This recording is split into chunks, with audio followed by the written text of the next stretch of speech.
couple of exceptions. They are, I think, the most inexperienced people ever to have gone into a British cabinet. If you actually look at their life stories, their backgrounds, and bear in mind, these are people making executive decisions that fundamentally affect people's lives.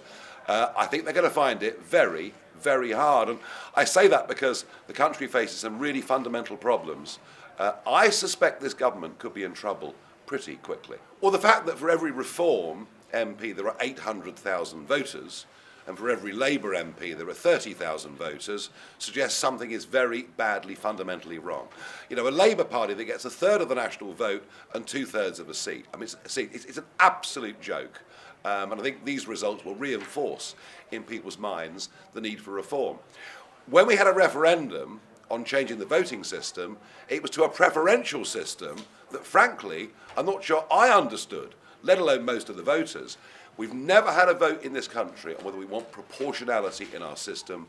All the evidence says there is a clear and now growing majority of people who recognise this system doesn't work in the 21st century. And even in Scotland, have a look at how Reform performed in Scotland, and we'd very much be in the territory of winning seats in the Scottish Parliament too. You know, what happened on Thursday was a very, very good first step for this party. Well, they've put us through 4 years of a psychodrama where the Conservatives fight each other, and here we are, you know, just a few hours after the election, and already they're tearing chunks out of each other. You know, some people think Nigel Farage is a really good bloke, others think he's the devil. They have never really decided where they stood on Brexit. Honestly, I don't think it matters who they pick as leader. This party is split down the middle. They call it a broad church. Well, it's a broad church with no common shared religion.